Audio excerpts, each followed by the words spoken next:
Hey everyone, thanks for joining us for episode 707 of People Behind the Science. I'm your host, Dr. Marie McNeely, and I am excited to be introducing you to today's guest, Dr. Diana Aga. Listeners, if you've been enjoying our show, it would be fantastic if you could share our show with a friend or subscribe, rate, and review us on your favorite podcast platform. And today, Diana takes us on an adventure through stories about her own life and career. So I hope you're ready to meet another one of our outstanding people behind the science after this short sponsor message. Do you have a project that requires a consistent delivery of biological reagents? Have a constant flow of material with Lampire Biological Laboratories. We offer no obligation, cancel at any time, standing orders. For more information, call 215-795-2838. Every day, discoveries are made that will change our understanding of the world around us. Dr. Marie McNeely is here to bring you the brilliant minds who are making these discoveries so they can share their incredible stories and take you on an amazing journey. Welcome to People Behind the Science.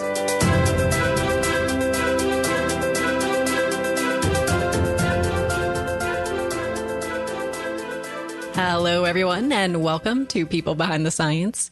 Today, I am excited to be speaking with our guest scientist, Dr. Diana Aga.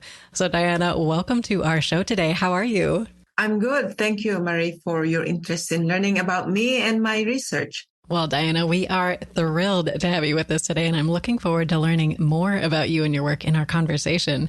But let me first start by telling our listeners a little bit more about your current position and how you got there.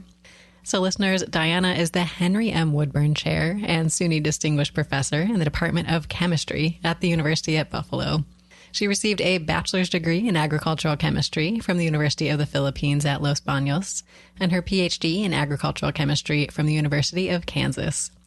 Afterwards, she conducted postdoctoral research at the Swiss Federal Institute of Environmental Science and Technology. Diana then worked on the faculty at the University of Nebraska at Kearney, and then in industry at Bayer, before joining the faculty at the University at Buffalo.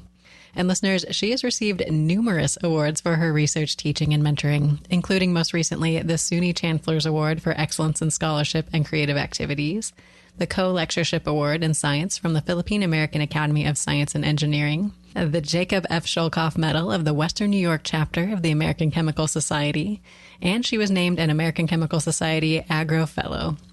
And today, Diana, we're excited to get to hear more about your science, but also more about you. So can you start by telling us what you like to do when you're not doing science? I like to do a lot of things. When it's warm outside, I like to go biking and hiking. When it's cold, I like to watch movies. And I like cooking as well. Oh, what do you like to cook? I try to experiment. Mostly I like to cook Filipino foods. That's where I'm from. But whenever I go to restaurants and I taste something like I really like, I try to Google it and then I try to recreate it. Oh, that's so awesome. I'm creative. And mostly I like recycling leftover ingredients from my refrigerator and I make up some things. To utilize leftover vegetables or anything that's nobody would want to eat anymore because it's been there for a while. Yeah, the things people are getting tired of, you got to repurpose them creatively. Exactly. Well, that sounds absolutely wonderful. I love to hear that you've got all these different hobbies outside of science, but I know you are doing incredible work in the lab as well. So how do you describe your research to someone who's not in your particular field or maybe not in science at all? It's actually easy because what I do is I'm an environmental chemist. So if I say to people that I study pollution, everyone knows what pollution is. And then I start talking about, for example, my research now with PFAS, which are forever chemicals. And many people have not heard of forever chemicals. But when I say, if you like to eat microwavable popcorn, the reason why some of the grease doesn't penetrate the paper is because there's PFAS in there. So I try to tell them things that they see every day. And then from there, I can talk about toxic chemicals that are in our everyday lives and how it might affect us health-wise and the drinking water and the food we eat. So it's actually very easy to tell people what I do. Absolutely. I love that you pull in these real world examples that people would be familiar with, because sometimes if you dive right into the details of the chemistry, it's sort of too abstract for people to wrap their minds around. But I think starting with this connection that people already have with products and things that they encounter in everyday life is amazing. Right. Absolutely. And I think it can be really motivating and inspiring to do the kind of work that you do to try to help the environment. But I know having a little saying or a quote or a mantra in your mind can sometimes help on those down days. So, Diana, do you have a favorite quote or something that really motivates you or inspires you? My favorite quote is actually in Tagalog, but I found out that it actually has an English translation. I didn't know it before. Mm-hmm. So in Tagalog, it sounds like this. It's, ang hindi lumingon sa pinanggalingan ay hindi makakarating sa paroroonan. So it actually rhymes. But then I found out that Carl Sagan actually has said the same thing, where he said, you have to know the past to understand the present. Although the quote I gave you in Tagalog, it goes further, that you have to know the past in order to know the future. That's my favorite quote. I always tell that to my daughter. So why is it particularly meaningful for you in your life? Yeah, because when I try to plan ahead where I am now, it's because of where I came from. So I came from a poor family, and we have 6 kids in the family. And my parents were elementary school teachers who were not able to really afford, the comfortable things in life. Mm-hmm. And so what they did is they did a lot more things other than teaching in elementary school. My father tried to drive a public vehicle on the weekends, and my mother planted vegetables to sell in the market. So I saw hard life, and so they worked hard to be able to afford to send 6 kids to college. And so with hard work, it always inspires me to do more work and to do hard work and achieve comfort.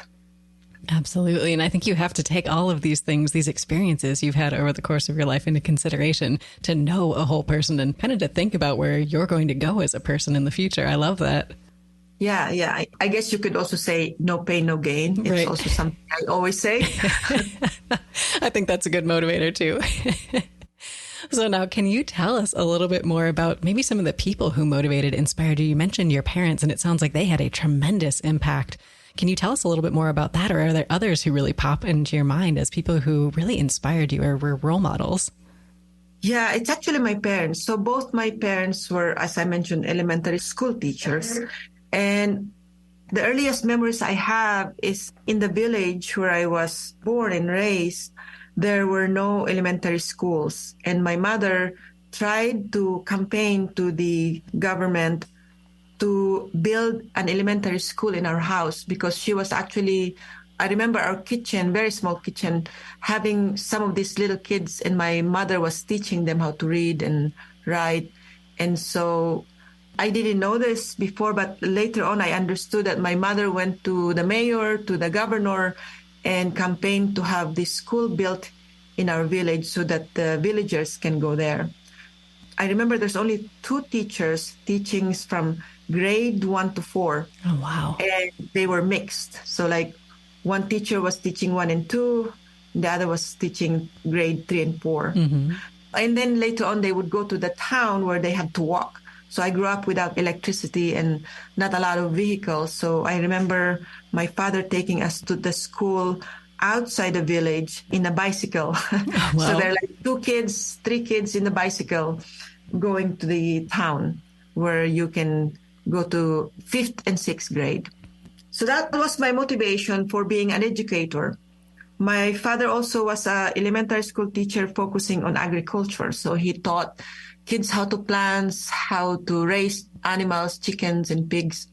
And again, living in the village, we raised our animals for food and planted our vegetables and rice for food. So that kind of motivated me. And even now with my career, I'm an agricultural environmental chemist. So my research also deals with sustainable agriculture. And mostly, I really try to mentor a lot of the students to get better education. And I'm very passionate about increasing women in chemistry and in science, and increasing diversity in science, and and all. So I can find those roots from my parents inspiring me for what I do now. Absolutely. I love that your own history is really evident still in the work that you're doing, both on the outreach side as well as on the specific research that you're doing. And it sounds like your parents worked hard and were tremendous role models for you. I'm curious to hear a little bit more, though. You mentioned that this sort of experience that you had in terms of how hard they worked to get you an education inspired you to be a teacher. But what maybe turned your eye towards science initially? Yeah. So my father was an agricultural scientist. And it's funny, actually. I remember this when we were in the dining table eating, he always quiz us on what's the scientific name of rice, because we eat rice every day. And we would say, Oryza sativa. So then he was like, can you pass me the Oryza sativa? And then when we're eating vegetables and food, he would say, okay, what is this made of? And it's made of Cocos nucifera and Allium cepa. So we recite all the scientific names of coconut and onion and garlic. And then when I went to high school, I was really inspired by my chemistry teacher. I love math. Although I love math, I don't see a lot of the practical applications of it until I took chemistry, where I have to calculate moles and balance equations and calculate concentrations of solutions. So I saw the applications of mathematics in chemistry, and that really inspired me when I went to college.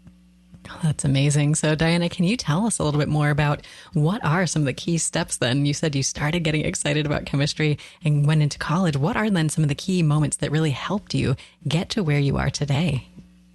So I finished college, and during college, I was working in an institution called International Rice Research Institute. It's at the University of the Philippines in Los Baños.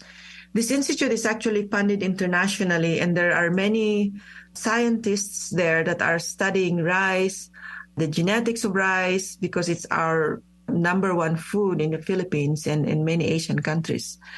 And there I work as a lab technician. My first ever paid job is I was weighing soil for a PhD student. Oh, that's awesome.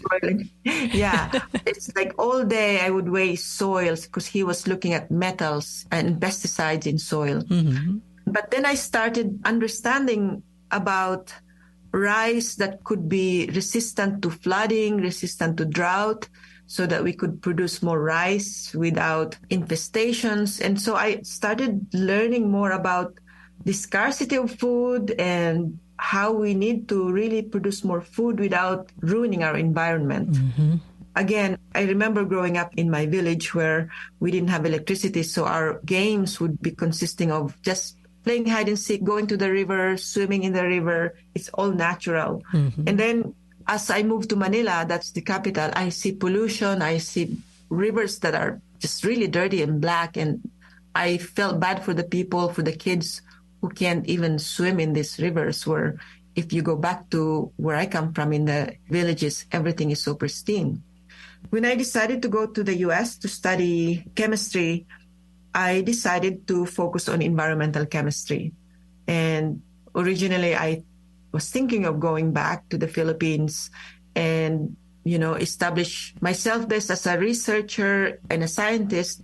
But because of personal circumstances, I ended up staying in the U.S. But because of that, I made sure that even if I'm here, that I'm still contributing to the science and technology in the Philippines by recruiting students from Philippines and also going back every year. I have collaborators in the Philippines where I can still work with their students, mentor them, host their students in my lab here in the U.S., and provide them access to facilities that they don't have. So I feel like I'm still contributing to my country, even if I'm not there. That's wonderful. And Diana, I know you're doing amazing work. What was it like for you going from the Philippines, where you were an undergraduate, then to your PhD program at the University of Kansas? What was that transition like for you? Oh, it was actually funny. I have a story about that. So, when I was looking for graduate school, we didn't have internet back then. Mm. I have only a map with me and these books that talks about schools. And when I look at the map, I look at where can I go so that I can easily go to the east, the west, the south, the north, And then I saw Kansas being in the middle of the U.S. So I did not know so much about the scale. I did not look at the scale that the United States is so huge compared to the Philippines that it's not really possible for me to just one afternoon go to the beach on the East Coast. Yeah. Yeah. Because in the Philippines, you can go pretty much anywhere, in a couple of hours. So I went to Kansas. Luckily, I ended up with a very good school, the University of Kansas in Lawrence. The other thing is, so I went there, I applied, and I didn't have any relatives in the U.S. when I moved to Kansas. So I wrote to the Department of Chemistry and said, could you please help me go from the airport to the university? And they have volunteers that do that. I remember the student who picked me up from the airport driving for like an hour and a half to Lawrence, Kansas, and showing me the road. And I was looking for all the tall buildings that I see in the movies. So I've never been outside the Philippines. And I only know the U.S. from movies. I know Chicago, I know New York, San Francisco. Those are the sceneries I see. The cities you see, yeah. And I see cornfield, and I was like, where are the tall buildings? Am I in the wrong place? Yeah. Yeah, am I in the wrong place? And I arrived at the university. I never saw tall buildings. It was a big culture shock. The food was all new to me. I was craving for rice. I was craving for fish. So it was a big adjustment. Absolutely. It sounds like you found yourself in a good environment then to do your PhD research. How did you make the decision then, after your PhD, you actually did research at the Swiss Federal Institute of Environmental Science and Technology. How did you make that decision to go there? Yeah, I didn't actually make a decision. The opportunity came to me. I was giving a talk at the American Chemical Society in San Francisco. And one of the people from the audience who turned out to become my boss, he approached me and he said, I was really impressed with your research. Are you almost done with your PhD? And I said, yes, I am almost done. And I was thinking of going home. And he said, I have this postdoctoral position and I could really use your expertise. And would you be interested? And I didn't even know where Switzerland was. I was not really looking for going away from U.S. I was really thinking of going home.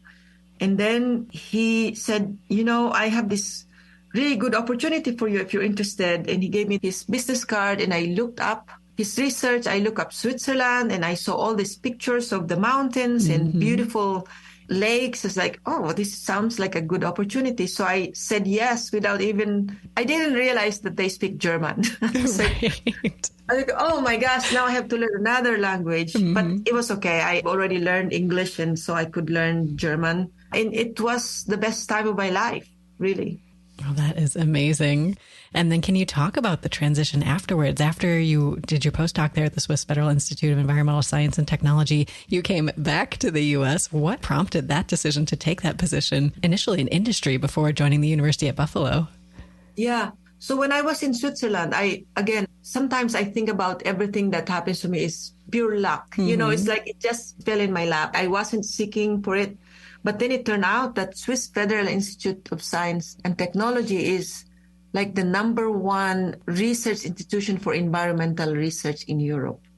It's kind of like equivalent to MIT here or some of the, UC Berkeley. They have the leading edge research in environmental science. So I was really lucky. I met all the famous people, all the leading scientists in the field. And that really inspired me to do more. So then I thought, well, if I go back to the Philippines, I would not be able to do more science because of the limited budget, limited resources. And so I decided to come back to the U.S. And before joining industry, well, I actually have also a kind of a funny story. I interviewed for Bayer Corporation on the phone because I was trying to get back to the U.S. and I wanted to go to industry. I didn't think I could survive academia. I wasn't ready to go to academia yet. So I thought I'd go to industry first, learn more. So I interviewed over the phone, but I think interviews on the phone for me with my accent, it's not always easy. And it was also, I think I was on a speaker and maybe I didn't impress everyone. So I didn't get the job. So then I applied for an academic position. this time I interviewed in person. I insisted that I go and interview in person. So I ended up in University of Nebraska and I accepted the job. 2 years later, the same position opened in Bayer, same exact position. So I applied again. And this time they interviewed me in person because now I'm back in the US. Mm-hmm. And they were all very impressed with me and they offered me the job like right away. Oh, and wow. I told them, I applied for this job 2 years ago and I didn't get it. And then they realized, oh, it was you that we interviewed on the phone. We just couldn't understand you. I think sometimes that face-to-face interview, like you just can't replace that experience. Exactly. Yeah. I did enjoy my time in Bayer. I learned a lot. I made a lot of connections. I also understood how industrial company work. But then I missed the teaching because before going there, I was a professor in University of Nebraska and I missed the interactions with students. I missed going to the meetings and being able to present my research. And I miss publishing and also the conferences that takes me everywhere and be able to learn more about what other people are doing. That was really, to me, I have that thirst for knowledge that I didn't have when I was working in industry. Absolutely. So then that brought you to the university at Buffalo, and you are doing phenomenal research there. I know you've got a number of different projects going on, but is there one in particular, Diana, that you are maybe the most excited about at the moment that you want to tell us more about? Yeah, I have two, because the first one that I've been working on a lot is on antimicrobial resistance. Mm-hmm. And this one I'm very interested in because it's really of global impact. And I guess the other one is also global impact, but antimicrobial resistance has been a problem for many years. This is when pathogenic bacteria no longer respond to antibiotics because they have developed resistance towards these drugs. So we are running out of effective drugs to combat pathogenic bacteria. That brings some things home because in the Philippines, we have a lot of people dying from infection, tuberculosis, we have diarrhea, we have cholera, we have all these things that sometimes people go to the doctor and there are no antibiotics that can cure them. Right. And then it's not just third world countries, it's everywhere in the US as well. So I'm learning that one of the reasons for the resistance developing is because we use and abuse and misuse antibiotics. Mm-hmm. And I'm also learning now that even drugs that are not antibiotics may actually impact bacteria that will make them develop resistance to antibiotics. So it's not just the antibiotics per se, but metals, industrial chemicals, even residues of antidepressants can actually elicit mutations in bacteria such that they develop resistance to antibiotics. So I'm very passionate about that, and that's a very interesting topic. The other topic that I'm working on is forever chemicals that I mentioned earlier. The scientific name is perfluoroalkyl substances, in short PFAS. But because these chemicals are so resistant, they are also now known as forever chemicals. And they're everywhere. They're in our pots and pans, they're in the pizza boxes, they're in clothes that have stain repellent. We're finding them in rain, and the concentrations in rain are sometimes even higher than the concentrations you'll find in drinking water. Oh, wow. That's remarkable. So what is your work, I guess, focusing on related to these PFAS? What sort of their prevalence in the environment or how to break them down? What are you looking at? What's your research angle?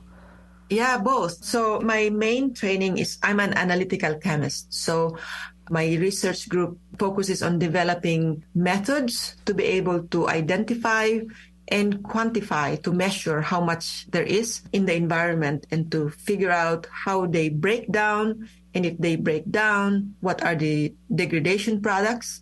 And to test whether these breakdown products are still toxic. We develop methods in many different matrices. There is no one method that works for everything. So we have to develop method for soil, for wastewater, for blood, for tissue, because every type of sample has a different problem. So you can't use one thing for everything. And you cannot really study their occurrence, their fate, their transformations, their bioaccumulation without analytical method. So it's the first thing that people need is have the method to measure and identify these compounds. Absolutely. And I know having to sort of develop the methods that you use to even answer the questions that you're trying to answer in research is difficult. And there are a lot of challenges in science in general. And sometimes there are days, Diana, where it seems like everything is just going wrong. So do you have an example from your own experiences of a major struggle that you had in your career or a big failure that you had? And if so, can you tell us how you worked through this tough time? Oh, many. There are many. For our positions as faculty, there are many frustrations. Like the first frustration I could think of is if you spend so much time writing a grant and then it comes back and it's rejected. Mm-hmm. So you just come like, oh my gosh, I spent so many weeks, so many sleepless nights, and then it didn't get funded. But then you kind of like, okay, it's not the end of the world. You move on. You learn from the reviews. You address the reviews of the panel and you submit again. You just keep going. The other time that I also felt frustrated is, so as I mentioned, my research relies heavily on developing methods. Mm-hmm. And instruments are very expensive and they're very specialized in our area. We use mass spectrometry. And so when the instrument is broken, it costs a lot of money to repair. And then you can't do anything about it. And so if you don't have grants, you don't have money to repair the instruments, then you can't do research. So it's kind of like a chain reaction. Right. It's very important that you have a good supportive department, a good department chair and administration who believes in you and who could support you when you're down, when you don't have funding, and they believe in you and they give you like a kind of a bridge funding and say, here, we're going to give you money because we know that if you get that instrument, you can get grants, you will train students, and you can get back up to your feet. So that happens to me. So that's why I'm very loyal with my department at the University of Buffalo, because during the time when I didn't have funding and when my instruments were broken, they supported me. And now I'm in a position where I'm very successful with my career and I'm training a lot of students. And that's because my department has been very supportive. So it's very important to have that kind of environment for my career. And the last thing I wanted to say about your question, when I felt like everything was going wrong, because it's very important, sometimes you have collaborators that are argumentative, that they question your work. Mm-hmm. And I learned from my 21 years of doing research that it's really important to work only with people you know and people who you can trust and people you like. Right. I made a mistake one time, and most of my collaborators, except one, and I have so many collaborators, have been very good to me, have been very collaborative, have been very kind and intelligent. But there was one time, and I did not know this person. It was just recommended to me that you should work with this person, and I should have not done it. That gave me a lot of, trouble, a lot of headaches, a lot of sleepless nights. But that project's over. We delivered, we finished. And I told myself at that point that I will only work with people who are intelligent and kind. And the kind is important. Oh, absolutely. I think you really painted a picture of all of these different scenarios that you run into as an academic that are huge struggles, these failed grants, these moments where an instrument goes down and all of your research and all of the research of your students kind of comes screeching to a halt. And then, of course, this last one, these collaborations, I think this cannot be said enough to listeners out there who might be starting to form these collaborations early on in their career. I think they can kind of make or break you if you have those strong collaborators who are really supportive that can really launch you in your research in a new direction. But yeah, these bad experiences where someone does not treat you well or things don't go according to plan can be traumatic. Absolutely. Yeah, that's number one I always give my junior faculty, and when I'm mentoring students and postdocs and new faculty, that's something I say is like, don't make this mistake. if you don't know the person well enough, don't work with them. Right. Do your homework, at least if you can do. Exactly. Ask around. Yeah. Well, thank you for sharing some of these difficult times in your career, but I'd love to talk about your successes as well. I know, Diana, you have so many things to celebrate. So do you have a favorite success story, whether it was a big win or a small but meaningful victory that you'd like to share today? Yeah, I could start from the very first success when I was still in Nebraska, and it was getting my NSF career grant. I started with a very small school. It's called University of Nebraska at Kearney, and sometimes nobody knows where that school is. There are good and bad about being in that town. I enjoyed it, but the most memorable is I got my career grant there, and I was the first one to ever have a career grant in the university. And so I was celebrated, and I didn't know how big of a deal it was to get a career grant until I got it, and everyone was celebrating with me, the chancellor, the dean, and all.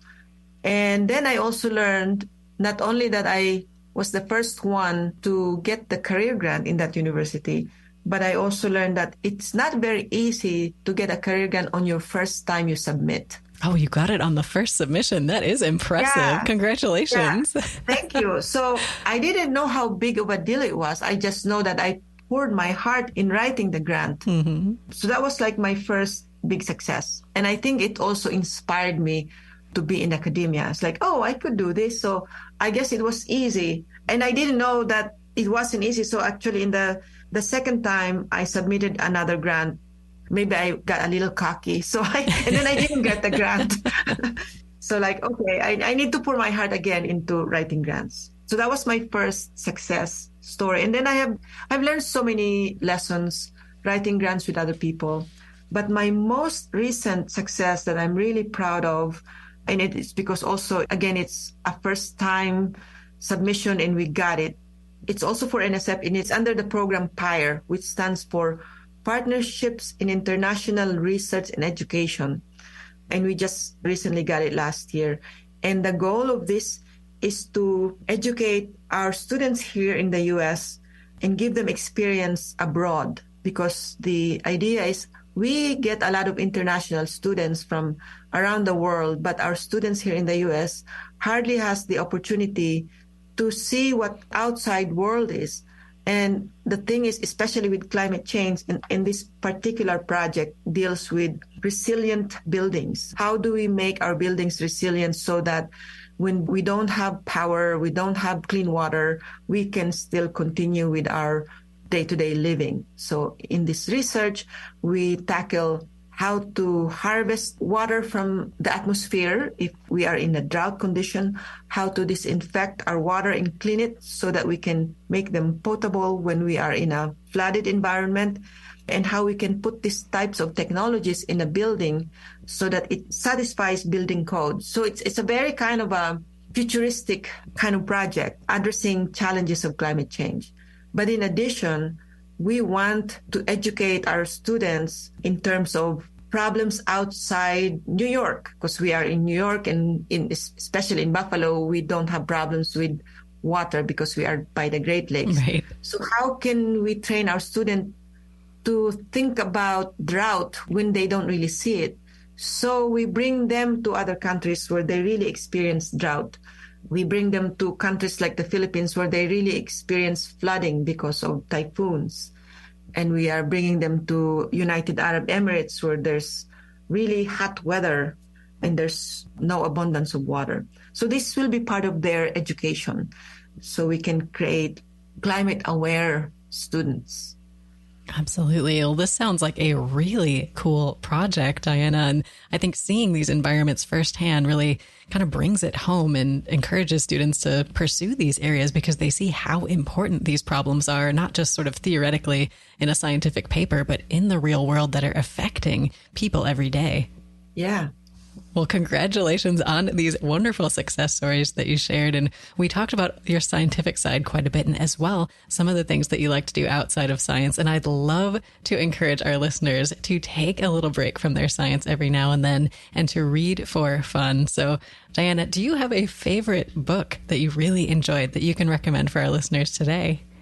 I do. I have many, but the most recent one that I read, and it's just a coincidence that the title is called The Chemist. Mm-hmm. And I'm not saying this because I'm a chemist, but I really enjoyed it. It's by Stephanie Meyer.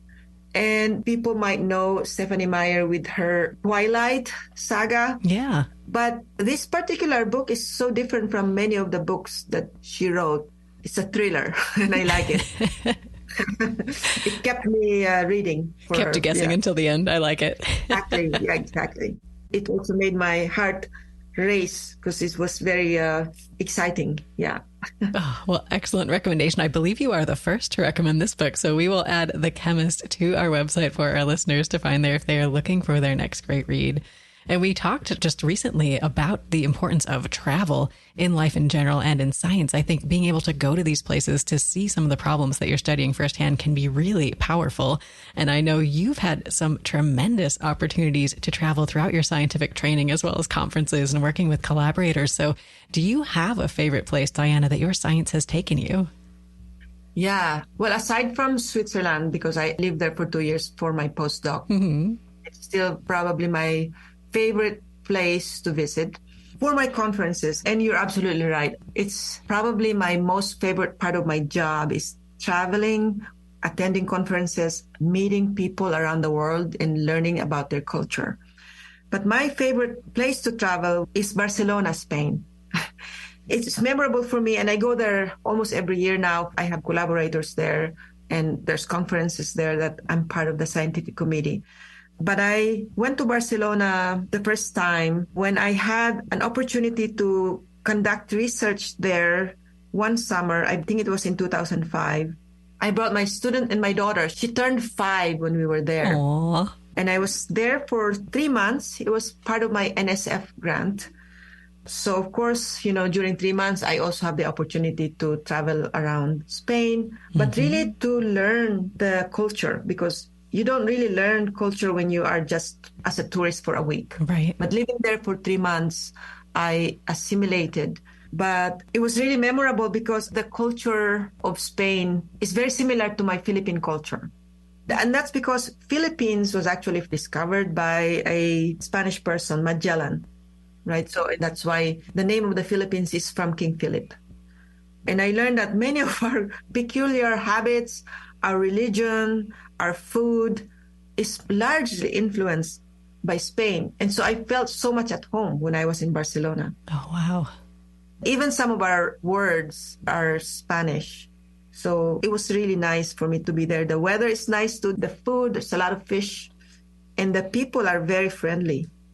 Oh, that's wonderful. It sounds like yet another language for you to learn. Are you fluent in Spanish as well now? Not so much fluent, but I can get by. I can buy things from the market. I can count. I can tell the time in Spanish. Food names, the important things, right?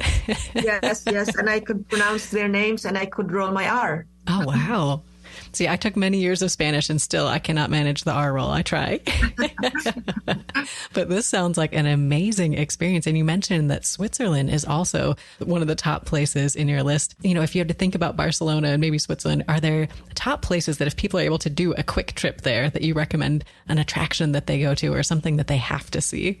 Wow, that's really hard. I would say in Switzerland, I recommend Lugano. So Switzerland is an amazing place because it's such a small country, but they speak 4 languages, French, German, Italian, and Romansh. Can you imagine a very small country with 4 languages, official languages? And then as you go through the country, which you can take a train and travel it within a day, you see the geography, the scenery change from really looking like French scenery all the way down to the south and looking like Italian. But the Italian part, the Lugano part, with lakes and mountains combined and with all the castles, that's like really amazing. You see everything in a small place. Oh, that sounds wonderful. And how about Barcelona? What is something you can't miss in Barcelona? I always think that the Sagrada Familia is an amazing structure. Oh, yeah. You could just look at the outside, I think, for hours. There's so many details. Yeah, the details. It's just amazing how the architecture of that church or Sagrada Familia, there's nothing like it.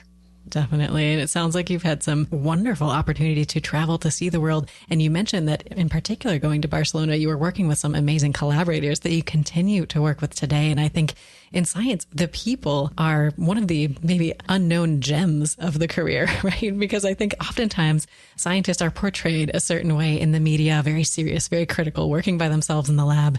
And I think the research is, of course, very important, but some of the funniest, most creative, amazing people I know are scientists. And I think every lab has its quirks and maybe strange traditions. So when you think back over your career, Diana, are there particular quirky traditions that you experienced or just funny memories that you shared with colleagues that maybe go against some of the stereotypes that people may have? Oh, I don't have to think back. I still do it. So my culture, we're always happy people. In fact, I read somewhere that the happiest people on earth are the Filipinos. Really? And I agree with that. You know, even with all the hardships in life, the flooding, and if you see some pictures in Manila where there's flooded and some of the houses are submerged, you'd see people outside singing karaoke, and we also dance a lot. So I actually make a joke, and it's not really a joke, it's true, that we have 3 basic needs in life: water, rice, and karaoke. Filipinos love to sing and dance. Mm-hmm. So in my group, I have on the average between 10 to 15 students, graduate students. I always host parties in my house, except for the COVID year. But we're back to normal now. We would have, Halloween parties where I ask my students to put on costumes. And there's only one costume that's not allowed, is to come as a scientist. No lab coats, no goggles. You have to come in your, You have to get creative, yeah? You have to be creative. So everybody comes in really amazing costumes. And it's fun. And we dance. And in the beginning, I mentioned that I love cooking. So sometimes I would host dinner where all the international students in my group and also the American students would bring food that is from their country, or if you're American, something that is a family recipe or something that's traditional. Oh, cool. Sort of like a potluck. Yeah. Yeah. And then after eating, then I bring out my karaoke.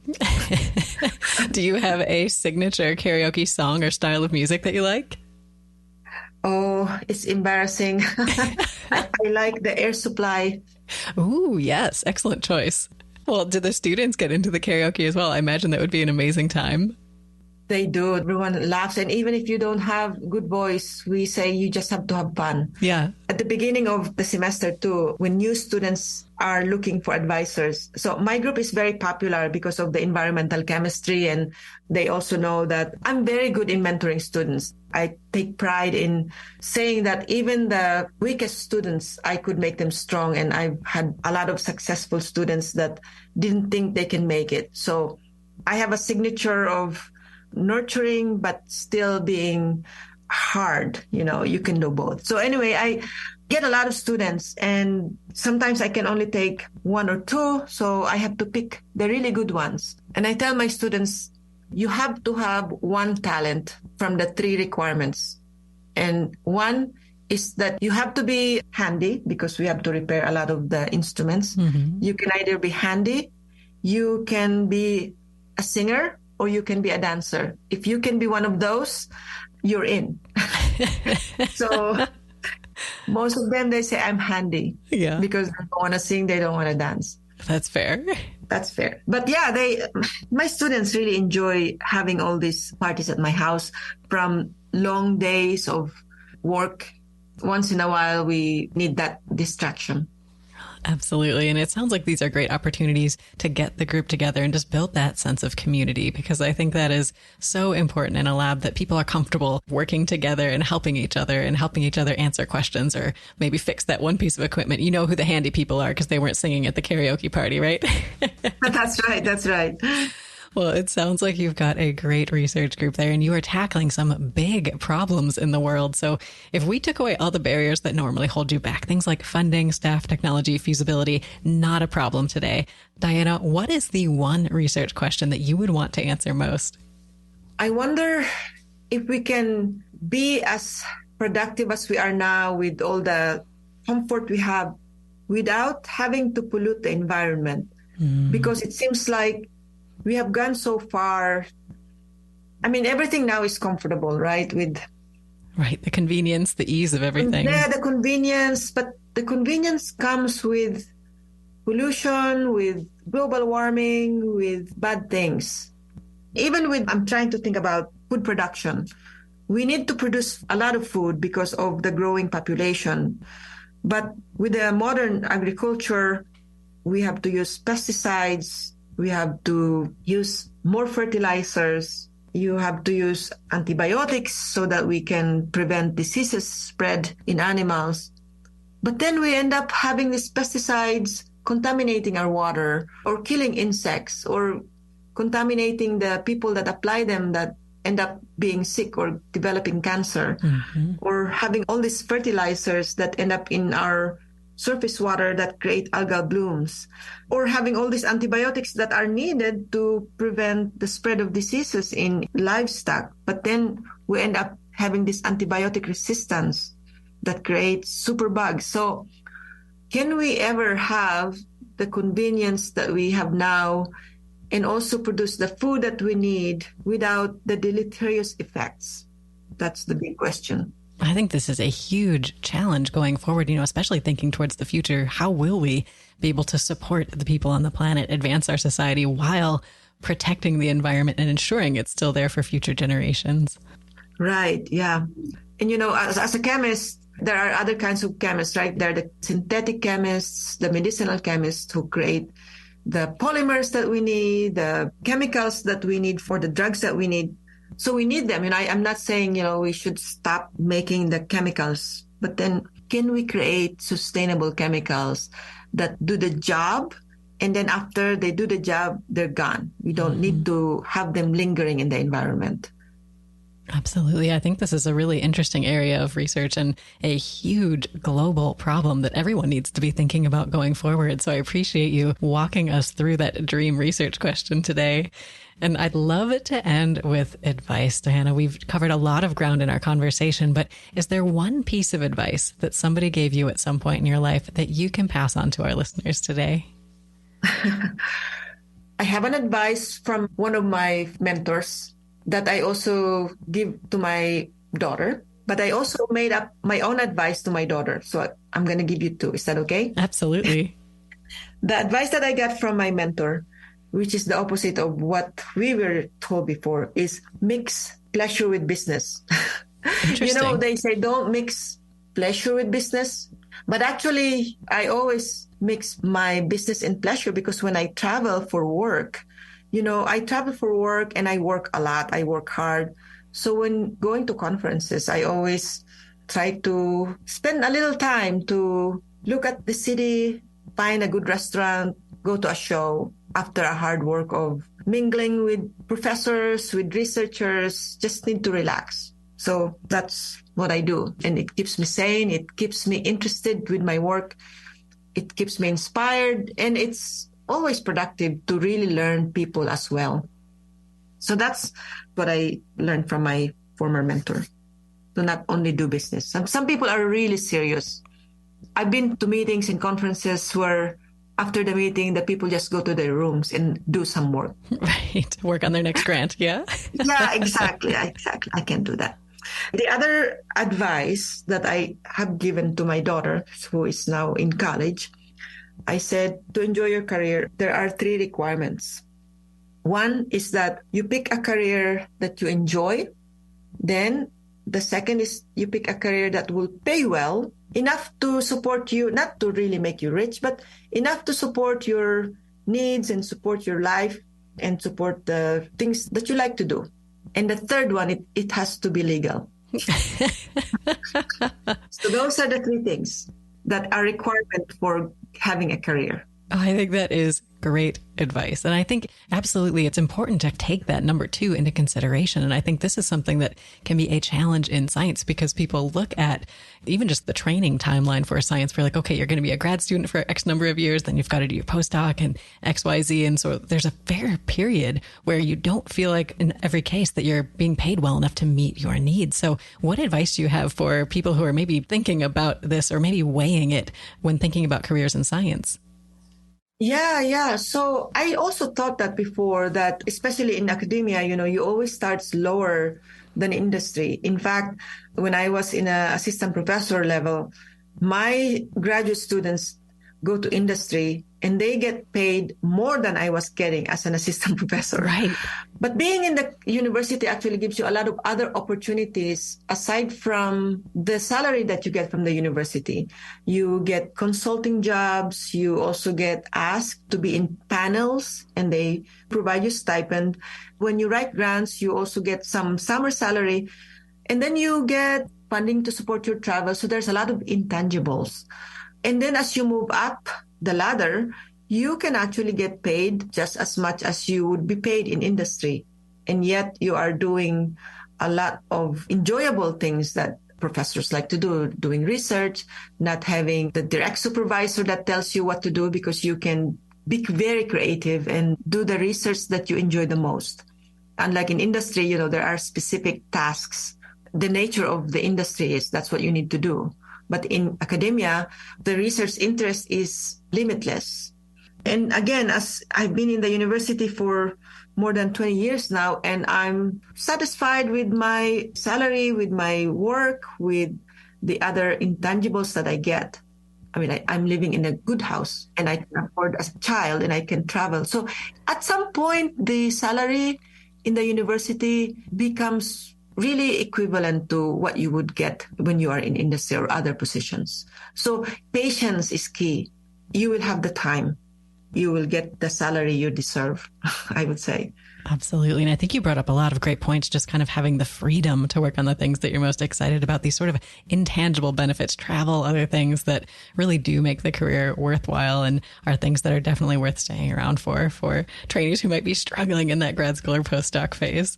Yeah. And also the intangibles includes, for example, when I see my students now, a lot of them have really high positions in industry and I'm very proud of them. And then sometimes when I travel, let's say I go to San Francisco for a meeting and my former students who are now CEOs of some companies, they see me and they invite me and then they take me out for nice dinner. So, those are some of the things that we benefit from over the years. And also, like when I go abroad, I have students in Korea, in China, and when I go there and I visit them, they treat me like a queen. It feels good.